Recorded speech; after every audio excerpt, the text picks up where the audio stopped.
At how these two stack up. Aratema is younger. He has a better kickboxing record, but let's not forget Williams has a very long boxing record. Aratema has the height. Williams, with his stocky build, will have the leverage, throwing those punches over the top.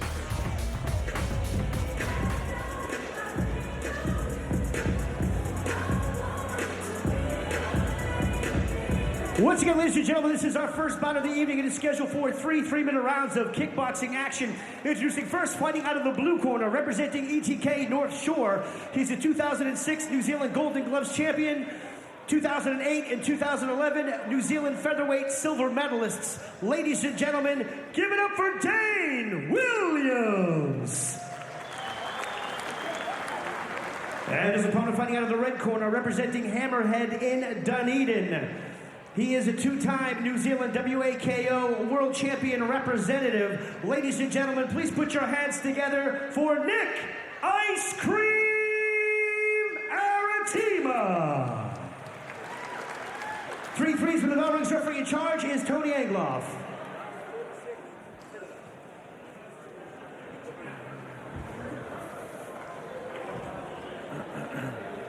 Fighters entering.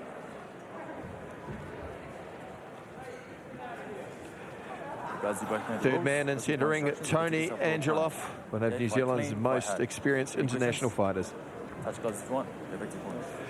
Aratema with the height advantage, both of them fully rehydrated, having made the 62-kilo weight limit. Like Mike Angove here with Monty Beetham, New Zealand cruiserweight boxing champion. Aratema in the red and Williams in the blue and white. Aratema's hands dangerously low against a boxer, and we see immediately he's on the front foot. Monty needs to be very cautious. Oh, that's right. This is a reserve fight. Potentially one of these winners could go on if there's injury through the main bouts in the 8-man elimination. Geez, that can punch already, Mike. Well, Dwayne Williams, you can see he does struggle a little bit with the leg defense, but he's already on the attack. Very important in these 3-round bouts to get out to a good leg. Rear leg teep. Front kick to the face from Aratema. It's important he breaks the rhythm of Williams. It just looks like he's got a little bit of claret running out of his nose. He's got his back to us right now. Williams in the white and blue. Aratema just had his feet unsettled by an inside thigh kick. So while we're getting underway, these two boys straight into action. In King of the Ring rules, you are only allowed a single 8 count over the duration of a 3-round fight. It's only the final when you have more than one 8 count. Nice left hook landing from Aratema using his range. Now he's starting to come on with those teeps off the left leg, his lead leg, which is making Williams pause a little on the way in. So if you get a second 8 count, the fight will be over. There's a nice overhand right and up jab from Williams. Going to the inside thigh now, Aratema. I think Williams is struggling a little bit with his range. He's reaching on occasion from too far out, which is a bit dangerous when you're reaching with your chin. Obviously, Aratema there with the longer levers. Yeah, just landed that overhand right there. That's a little better from Williams. When he does bridge the gap, he needs to get in and go to work, and remember to finish off with a low kick before second phasing with his hands. Aratema, though, he's not using his range as he might, and he ate that round kick, ate that overhand right there, but answered nicely with a high left round kick. Both boys not really using angles, they're just going forward at this point. It's that inside thigh kick that Williams was struggling. There was a nice little inside knee right on the belt line from Aratema. 3 by 3 minute rounds. This is number 1. Aratema has tightened up his guard. And again, that guard pretty solid there. And that left hook low kick has worked earlier on in the round for Aratema. It's something he could work well with the boxer's tendency to bring that hands high and forget about the leg defence. Better work from Williams in. Once he actually bridged the gap, he went to the body. A noted boxer, noted body puncher. But we haven't seen him go down there this time. Very dangerous to go downstairs with the body punching. And there's a body shot with that low kick follow-up from Aratema. But he has been tagged by the overhand right. It's going to be a hard one for the judges to score. Traditionally, they have favoured hands in King in the Ring. And there's that high knee, and that will certainly do some damage. It's the second knee that's gone close from Aratema, and a third one straight up to go. Oh, that's a good finish from Aratema. I'm finding that one hard to pick. The busy work of Williams, and he landed a succession of overhand rights versus the more broader game of Aratema, the kicking variation and the high knees. I think both of you struggling, haven't got much of a sweat on. Probably sort of finding a way more throughout that round. I think we'll find the next round a little bit more explosive from both men and sort of finding their range a little bit easier. I think Nic Aratema at the end of that round probably fresh in the judges' minds and how he was dominant to finish. You see here that as he slips, there's Dayne Williams, but he comes forward, he's reaching, he's lunging, which is always dangerous because you're exposing your chin. Once he does bridge the gap and get on the inside, he's got to make sure he goes to the body, which he started to at the end of that first round. And we're about to get underway. This will be our second round. This is the reserve fight. That's Nic Aratema, who was on your screen. He's the taller of the two in the red shorts. Aratema from the Hammerhead Gym in the South Island. Dayne Williams, he's the former New Zealand boxing champion. And he is in the blue and white shorts. And there's a big head kick up high. He's lucky he didn't turn the toe over. That one really hit him on the neck. Williams has been reminded to keep those hands up very early, and that is incredibly dangerous. Nice little left hook there. Williams, though, he is made of tough stuff, continuing to come forward. A nice 3-2, showing his boxing pedigree coming forward. Looking for some second phase, maybe finishing off the legs would have been good to put the exclamation mark on that combination. And you see, in kickboxing, you're allowed to push off like that, and you're allowed to smack the inside thigh. And Aratema is obviously finding that very useful. Although he hits another right hand for his trouble, he could do well with just drifting to his right a little bit more. Tried to time the knee, but ate a jab for his trouble. Wild shots from Dayne Williams. And that's good handiwork there from Aratema. He varied up his shots, went to the body, then went upstairs. And not a lot on those shots there from Williams because his rhythm has been disrupted by the leg kicks. Referee momentarily in our way there. And range is where Aratema works well. Williams, nice work with his lead hand. It's a very interesting fight. That's a nice work. Clean shots there from Williams. Aratema, he just needs to be a little bit busier and not allow Williams to steal the rounds from him. He's looking for that coup de grace knee up the middle there, but that may not be enough. Remembering you have to pile up the points. Good body work there from Williams. Yeah, you mentioned Williams, and I think he's starting to find that pace and that rhythm. He's trying to go down to that body a little bit more. His strong point is his punching game, and when he can go to the body and put those rips in, I think it's going to really take the wind out of Aratema's sail. That was a nice little overhand right there from Aratema. He faked the kick, which brought the hands up high, and then he came with something different, and that's how he needs to play this game. Nice little counter right hand there from Aratema. Did land clean. Williams continuing to pressure. I'd just say Aratema needs to do a little bit more.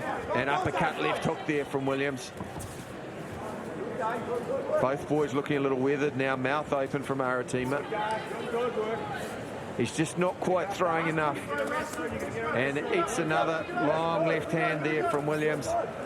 14 seconds to go, and this is the second round. This is our reserve fight. Well, if the first round was in question, I'd suggest that Williams, his pressure and the buzzsaw action of his boxing handiwork would have given him that round. Yeah, he definitely had to reward him for his hard work, Williams. Definitely out of the two, he's the one who's going forward. Throwing the punches, working pretty hard. And let's have a listen into that corner. See what Greg Nick's got to say. Just put it over there. Chris, keep the marker. Well, not a lot of this play. They're busy trying to find the mouth guard or something. Another split. Now it's really good. I don't want you to stop. But you know what? You're not bringing anything in after. Try and use those fast feet to either be in or Go out. over to the red corner now, and it's He just lunges and he just Aratema. gets you that wee bit, but it looks like it's devastating because he's thrown his whole body towards it. That chin comes up when he does, so if we can use the angles and get out the way and come back in because it's right there for the taking. Cool? So angles, tight punches, body shots from there, and then A lot of instructions, but the one that really counted there was use the angle as Dwayne Williams comes flying in and catch him with the counter shots. Aratema needs to do a bit of work. He certainly lost that second round. First one's up in question. So Aratema really needs to go to work now and make this third round definitive. And that may still not be enough for him. Looking to grab the double-handed plum clinch. King of the Ring rules, you're allowed one knee with the two-handed clinch, and he's trying to mix up the knees with the hands. Williams, hands high. Heavy left kick there. Again, you have to strike immediately when you kick catch, which is why Tony Angeloff broke that up. It really is a matchup of a kickboxing technician versus a boxer here. Well-matched fight. Aratema pushes Williams back. He did expend a lot of energy in that second round.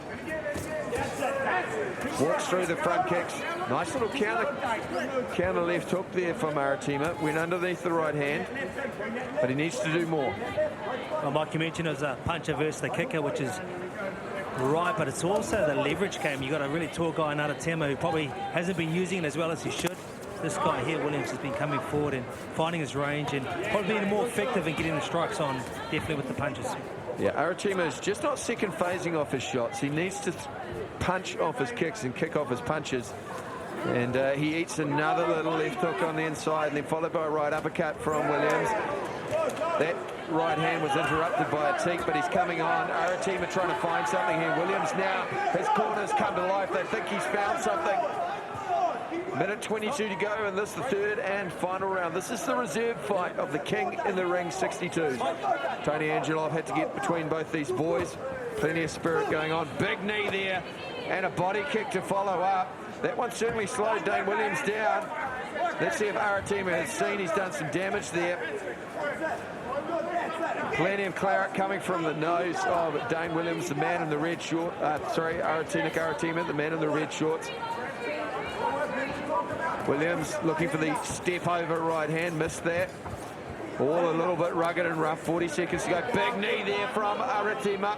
But he's, again, Monty, not following up. That's right. I don't know if that's because he's tired. Both men visibly look like they're struggling a bit with fatigue, lunging a little bit. But that's what stays fresh in the judge's mind when you add on to the next phase, second phase, 2, 3 phases. It really does make it more convincing. Well, of these two fighters, Dayne Williams looks like the one who's the more hungry of the two. He's digging deeper into his reserve tank. Aratema, he looks sharp for moments, but he's simply not throwing enough. 13 seconds to go. Aratema needs a knockdown or a knockout to win. Dayne Williams has done enough, in my opinion. Still coming forward. Good pressure from the former boxer. And he's slapping right hand to finish off. Aratema, I don't think, has done enough. Unofficially, of course, on the commentary scorecards, which isn't the definitive, it's just how we see it. I'm not sure how you will have scored it at home, but we suspect Dayne Williams, the man in the blue and white shorts from ETK North Shore, has done enough.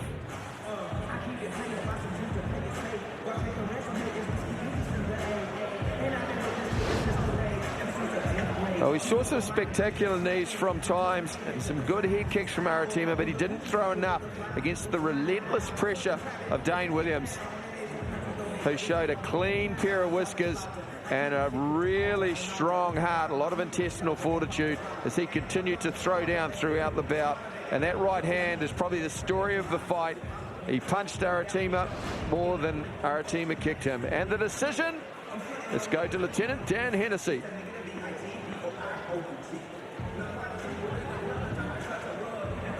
Ladies and gentlemen, after 3 rounds of action, we go to the judges' scorecards for decision, where we find a unanimous decision winner. Your winner, fighting out of the blue corner.